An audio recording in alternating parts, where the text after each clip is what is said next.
Okay, sorry guys, we were having some internet issues on the last one, so we're gonna start this over again and just We're kind of. good now, though. Yeah, we're good now. The internet is nice and strong, so we shouldn't have any connectivity issues.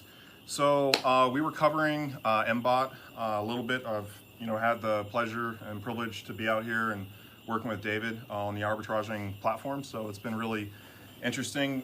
We just went through 3 different mBot trades. So that was interesting, kind of see a little bit behind the scenes. With that, there's been, what was it, like 13 or 14 people that have been testing the mBot. Yeah. So there's been some people that have been kind of working a little bit behind the scenes and testing it out. So yeah, maybe if you just wanted to talk a little bit about mBot. I know we kind of got that Yeah, cut off let's on the last recap stream. what we talked about in the last one. Where we are with mBot right now is we're actually, to the point where we're beginning the rolling out phase of it to be, 100% used by the world. So over the next 6 weeks, we actually have a launch plan. And, it's a step-by-step plan to bring on more users and more users. And in that plan, what we're trying to tailor more on the side of actual user interface and usability things to make it easier and easier to use. Because in the end, we're trying to build the thing to, somewhat create mass adoption. So, for example, by the end of this month, we want to have between 50 and 100 users using it. And then before we actually go to full launch, we want to be around 200 users. Mm-hmm. And we're going to use those 200 users to help bring on the next, thousands of users. Okay. And in this process, we're going to be, getting a lot of input from, just regular people versus like the beta testers we've had using it. We're all, kind of more tech background. A couple of them weren't, like, Crypto Austin. Yeah. We actually had to teach him how to, get APIs, and it was a great experience to, be able to work with someone like him at the same time because he didn't know too much about APIs. He's still a little new to crypto. Yeah. So, he's still learning. Great guy, Yeah. So we are in that, last phase of actual, full rollout. And basically now it just comes to, more user-friendly interface, creating a couple last features that are going to make it easier for the user.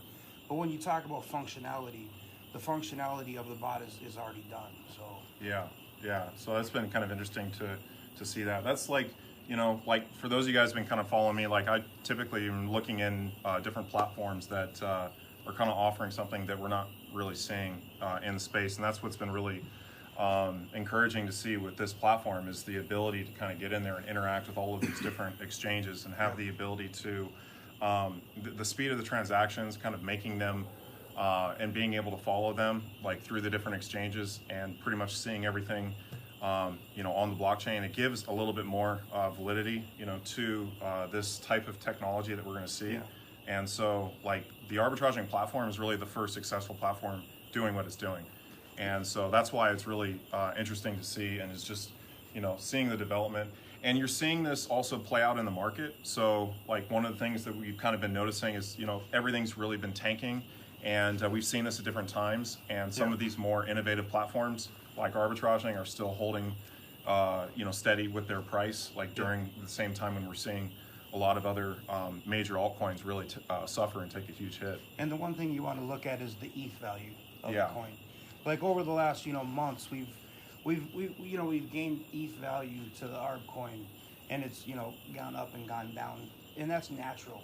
That's a natural organic thing. But we haven't really gone below that 0.008 mark. So even though right now we have ETH just taking a downward spiral, when it comes down to it, since we do use ETH as a valuing system for USD to create a USD value for the ARB coin, you do see the USD value show lower, but the actual value to ETH has been the same. So realistically, we're not losing any value. Yeah. So I mean, if you're looking at Ethereum as a store of value, I think that kind of also kind of ties into like the vault aspect, which is having an ability to at least kind of have a safer store of Ethereum, but still being able to earn a little bit like on that. So maybe if you just wanted to kind of maybe give us some of your developments on that project.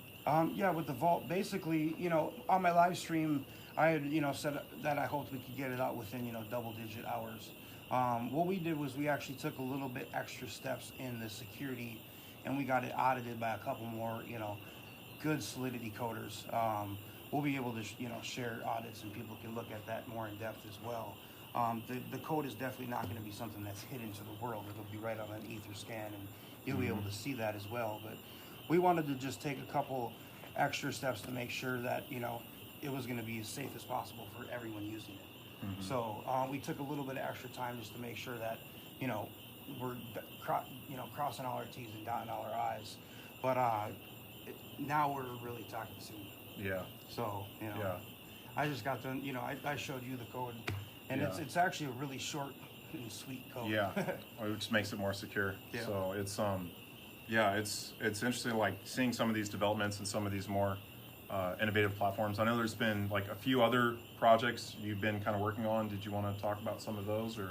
As far as like. Well, I guess like I guess we could cover like mBot a little bit. Yeah. If that's kind of been one that really kind of started some of the success with the platform, is having, I guess, a little bit of I guess a way to kind of earn by holding in Arb. Yep. With that platform. So that's been really interesting to see it develop. I mean, yeah, every platform has to have its start, and that was kind of our start, was, release an mBot that can do its job and show the world that, it's possible to make money with arbitraging. And it's going to evolve from there. And I even said it in my live stream, my AMA, it's our goal to make it where you guys are going to have your own personal mBots, and that's going to kind of stem off of the mBot, and, again, stem off into what you guys call semi-bot. It's kind of a term that was, given by the community. We never made up the term, but it's like, hey, you guys understand what that means, so let's just go with that term. But the end goal is to have user-specific bots.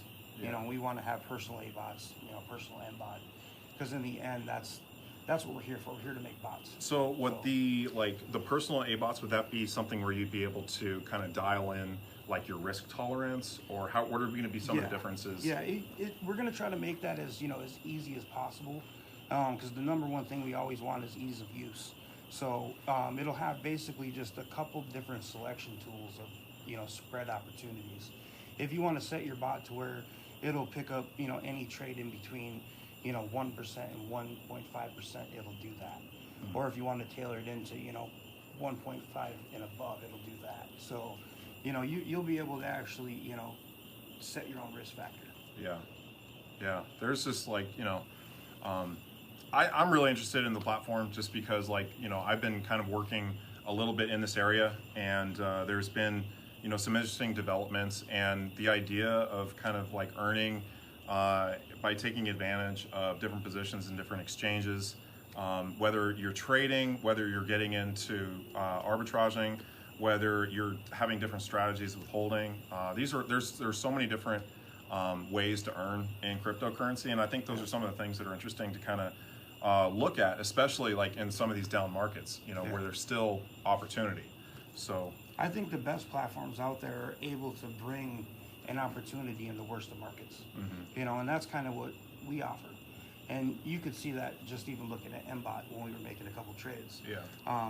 For example, I initiated the trade. He went to the bathroom. By the time he came back, it was already done. So, it's quick. And if you're looking at the opportunity to be able to make, 1% in the time you can go to the bathroom in a down market, that's pretty good.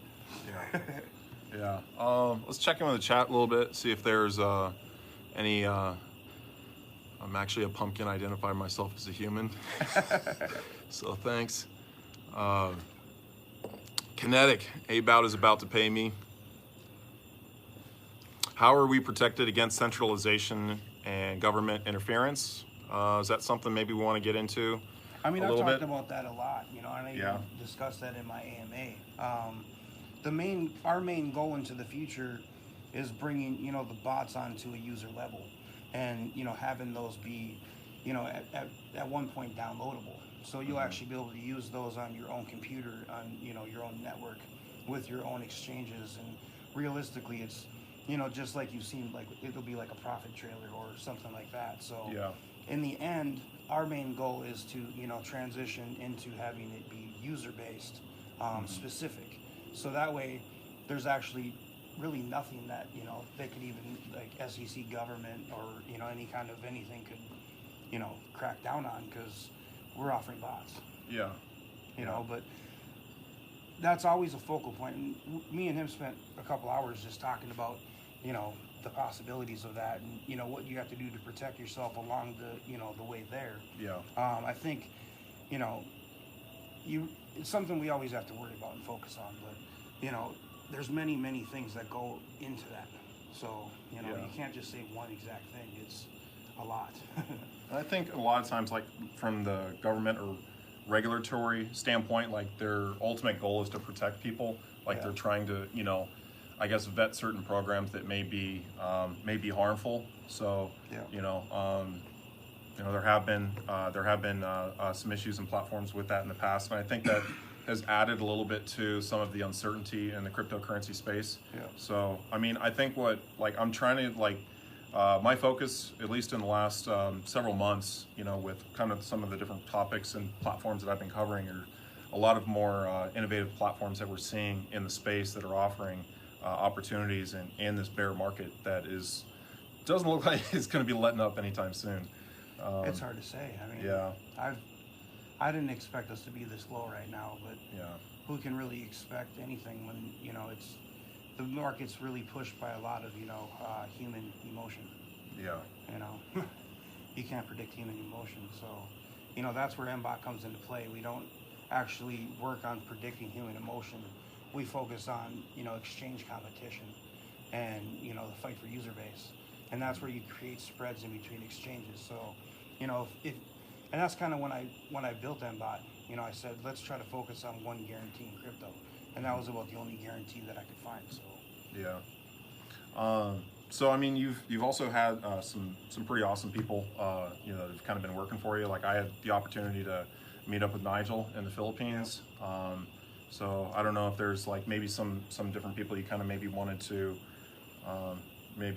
talk a little bit about. Like, I mean, I feel I got one of the best teams in all of crypto, you know, and that stems down to, you know, like our admins are amazing, and you know, I say this all the time. They're literally volunteers, you know, but they've grown into loving what they do and loving the community, and you know what they get off of it is it's not just a financial thing, you know.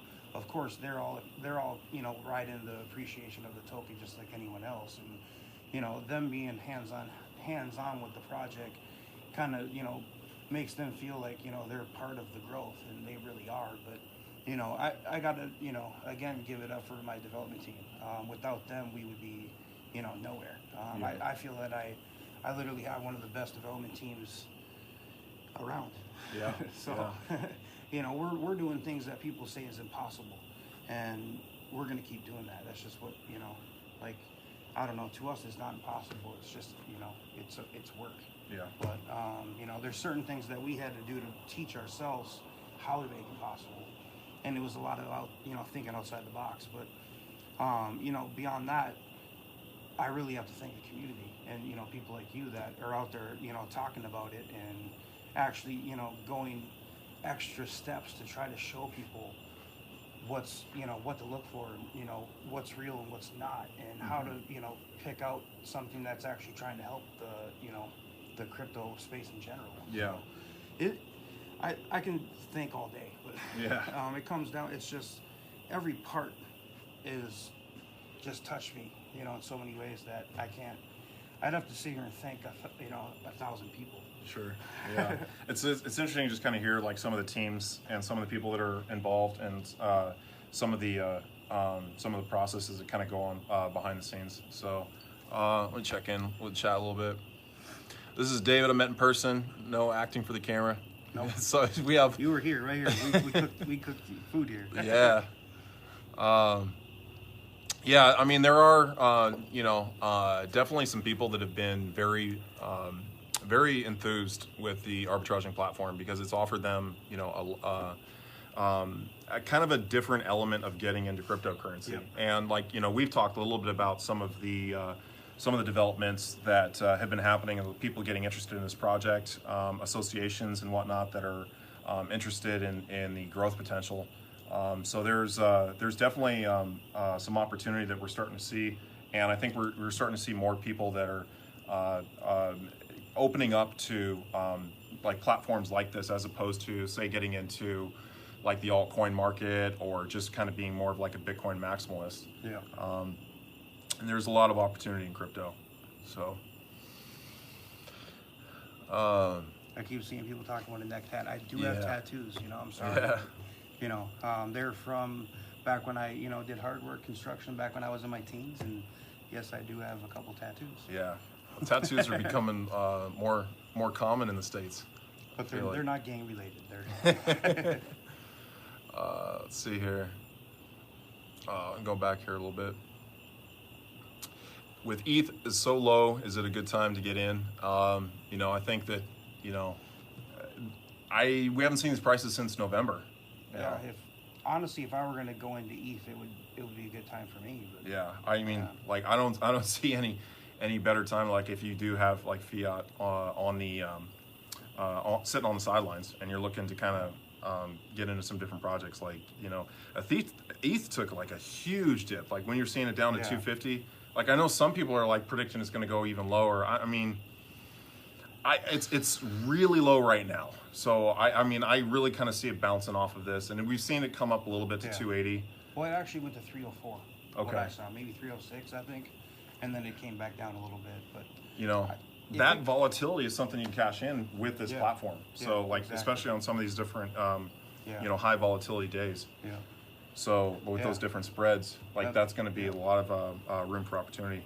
And that's kind of one thing we could talk about even now while we're talking about the spreads and, you know, the volume, you know, with mBot. Like one thing a lot of people have asked, you know, are the spread opportunities going to be there for these huge volumes? Yeah. And, you know, the one thing I want to say is right off the bat, we're dealing with spread volumes and, you know, volumes on exchanges that are in the millions. You know, these aren't like, you know, there's a $5,000 opportunity and it's gone. These are multi-million opportunities. And when you exhaust those opportunities, the only thing that you're going to actually cause is reverse polarity. So let's say, for example, we're bringing, you know, $50 million in volume from exchange A to B. You know, if you exhaust that opportunity, what's actually going to happen is exchange A is going to need that back. So you will get a reverse in polarity, and that's when you can just arbitrage back, and you can keep doing that back and forth. So, you know, one thing we're going to see is, you know, over time, I honestly think that mBot's going to be what, you know, and I was explaining to you, an exchange builder. I think that we're going to create so many users eventually on it that we're going to literally be able to help build exchanges in their volume base. And I honestly think over time we're going to have exchanges almost begging to be listed on mBot. It's creating like a new type of market, which I think is just it's really you know, it's really kind of, you know, quite fascinating. And I think that you know, there's a lot of things that could be built, you know, essentially kind of on top of this, like as we kind of see more of this. Like I know one of the things we've kind of covered a little bit has been kind of analytical data. And so like with some of these newer projects that are coming out, like we still can incorporate like more data to pick up on certain things that we're seeing. Like, you know, we had kind of been talking a little bit about how kind of the market fluctuates, and you'll see different opportunities with different exchanges, and you'll see fluctuations and you might see it from major exchanges and, like, you know, say certain continents or certain parts of the world, and that may shift, you know, kind of depending. And it's kind of like, you know, what we're talking about also is having kind of these large influxes of, like, you know, millions and millions of dollars moving between exchanges. So and then from coins inside the exchanges too, because one thing we've been noticing a lot lately is you're able to, you know, you're able to realize a profit going to one exchange in, like, let's say a you know, a Litecoin, but then you're able to convert, you know, using that exchange's fiat currency to pivot into like a Bitcoin Cash and actually take that same opportunity out of that exchange to another for even, you know, another you know, possibility.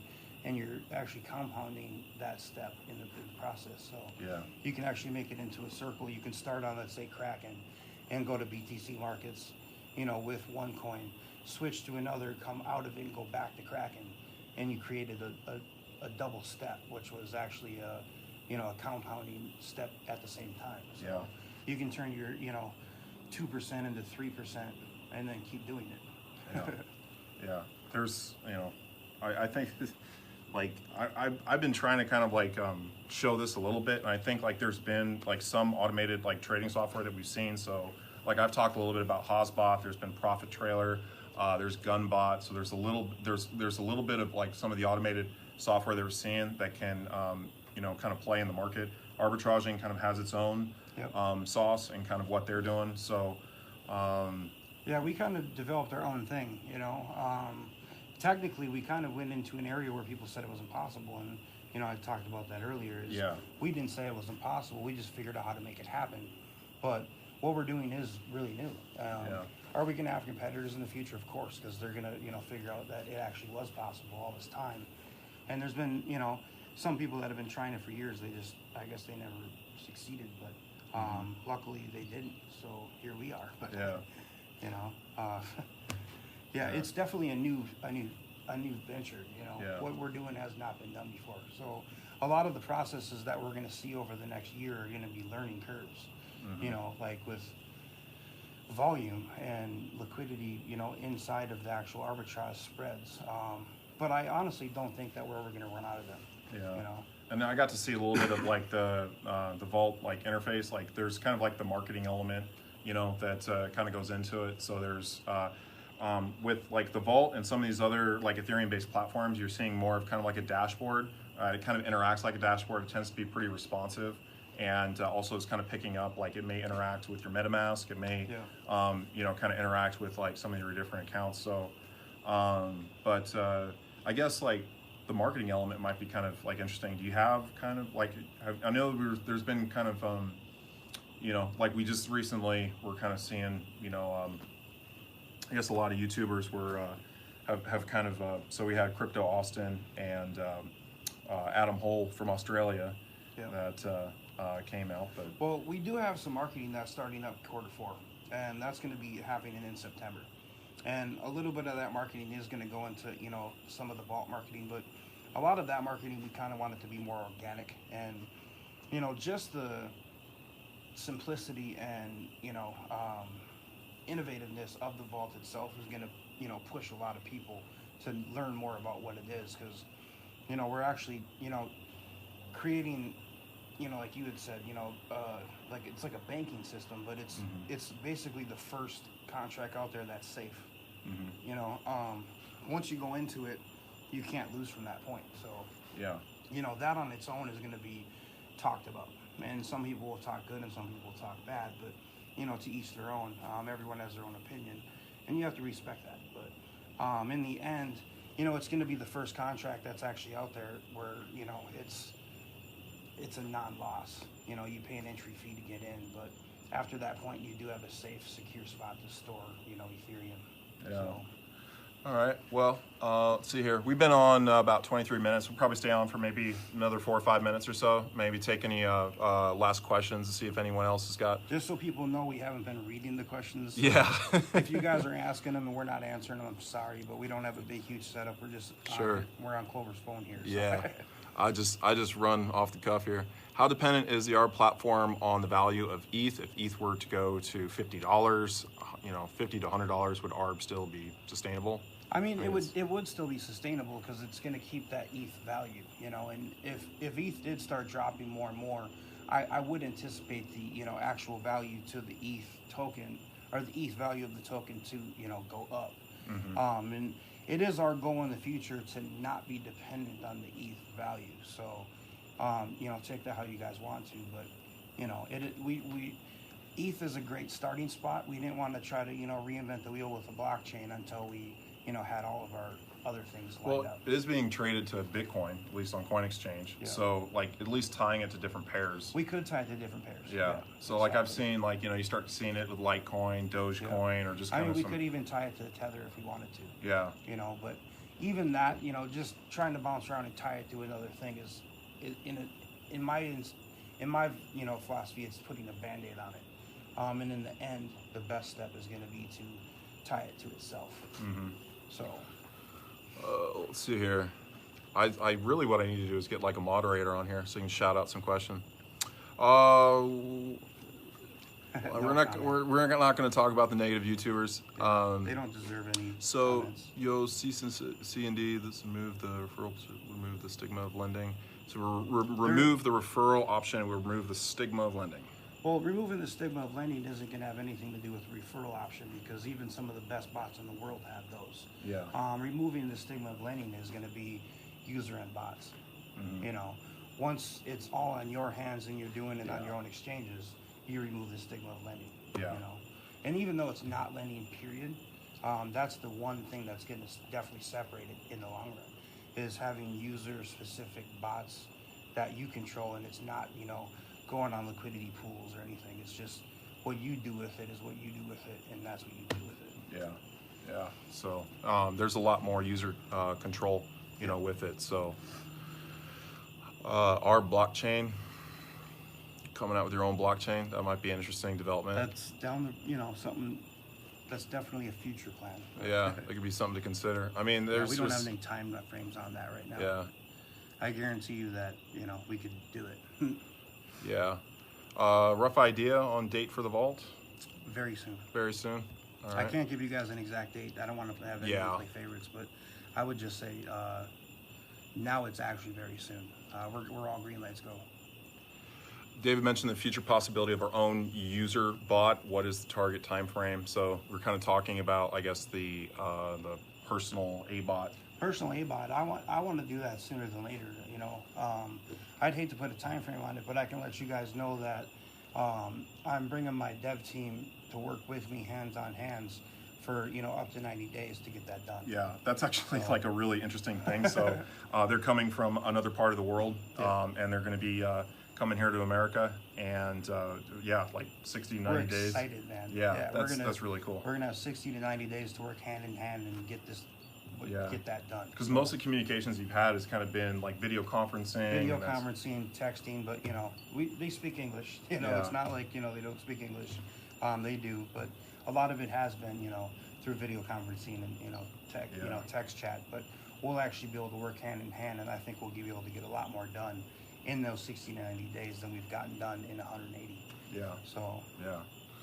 Yeah, awesome stuff. Very exciting. Yeah, making history. You know, I mean, this is new. Like this, like if you're looking at the space, like we haven't seen, you know, a platform like this. And so I think that, you know, as we see this expand, I mean, you're even talking about like we might see like 50 exchanges, you know, on mBot. Yeah, it's actually our goal on, you know, the mBot to be able to just keep programming exchanges onto it. You know, we have right now 5 full-time devs that are building, you know, the user interface and the, you know, the ease of use functions. But as soon as that's done, I'm going to just keep 1 or 2 devs that are going to be adding non-exchange after exchange. Yeah. Now, like I was telling Clover, we're not going to have it where when you upload mBot, there's 50 exchanges and you're looking at this like really overwhelming graph. So you're going to be able to actually go into your account tab and select which exchanges you want to view on your, you know, trade chart. And then, you know, we're just add any kind of features that we can over time, add coins and tokens to be able to just increase the opportunities. Literally, I wanted to have where at any time you can have, you know, up to 1,000 opportunities per coin. Yeah. So if we can offer 5,000 opportunities at any given time, that's going to really also help take down that liquidity issue. Yeah. So it's just, you know, it's awesome stuff to hear, because it's like we haven't seen anything that's really like that. And I was kind of even making the comparisons to almost like a spreadsheet. So we're getting into kind of a territory where, you know, it's going to appeal to a certain type of person, you know, and that maybe that's what we're seeing in the cryptocurrency market right now.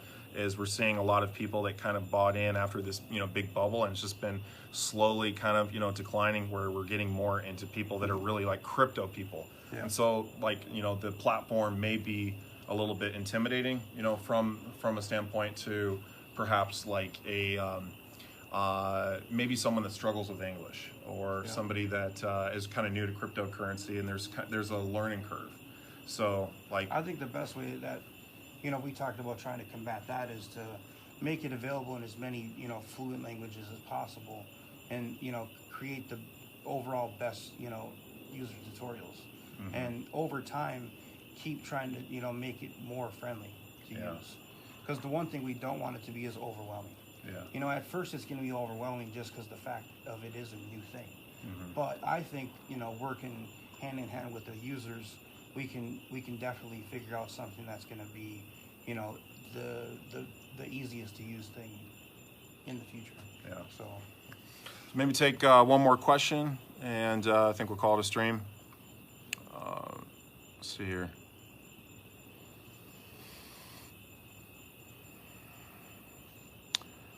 New UI. You want to talk maybe a little bit about the user interface? We do have a new UI that is coming out. We're not sure exactly when we want to launch that. We're actually thinking around the time of mBot launch. Okay. That we're going to actually do the new UI. Yeah. So, yeah, like, I mean, that's kind of covering like a lot of stuff with mBot. So, mBot, you know, ABot, the personal ABot, there's a lot of interesting developments, the Vault, you know, a lot of exciting stuff for this platform. So, looking forward to it. You know, I'm excited to kind of work with David and also kind of, you know, work with you guys. Too. Yeah, we'll get this to. This guy is analytical, man. Yeah, I like kind of diving into some things. So we've had some really interesting conversations. Yes, we have. So, and I can, you know, I don't know from experience, but I can tell if we didn't just run mBot trades, you wouldn't be telling these guys we did. Yeah. So, Yeah. You know. So I mean, you know, like I'm really interested in kind of like getting into, you know, some of these newer developments that we're seeing. Like I'm very, you know, I'm very motivated to, you know, to kind of be, you know, proactive in this space and kind of helping people, you know, with the adoption of it. There's a lot of different ways to kind of get into crypto. So, you know, these are the ones you know, I'm looking at it as having the most opportunity. So I've done pretty well with a lot of kind of the decentralized app space is kind of what we're seeing kind of on the backbone of Ethereum. You know, as we're seeing, we may see that space change a little bit as it's maybe moving off of Ethereum into kind of like, you know, having a little bit more of an independent value. So that'll be interesting to kind of see that development, you know, over time. So I'm glad that we got to spend some time together and, you know, go over like seriously, like, you know, more in depth, you know, just on the, you know, tech level and analytical level and, you know, all the other, you know, just everything. Yeah. You have a different look than a lot of the people we've hung out with. Yeah. Not that that's, you know, bad, but I like to get different outlooks, and it was refreshing. It's good to, kind of get like face to face. So, I mean, I'm going to be, you know, I don't know how much I'm going to be coming back to the States for a while. So you might have to come visit me, you know, in my travels. Yeah. So I'll come out. Yeah. Next time. We're going to be, I'm looking to maybe do a little bit more traveling. So I'm talking a little bit about that, but all right, guys, appreciate y'all staying online. And yeah, we'll try to do some more arbitraging videos, and we'll kind of, you know, work to kind of bridge the gap there a little bit, because there's going to be a little bit of a learning curve. So appreciate y'all staying online, and catch you guys on the next one. Have a good one, guys.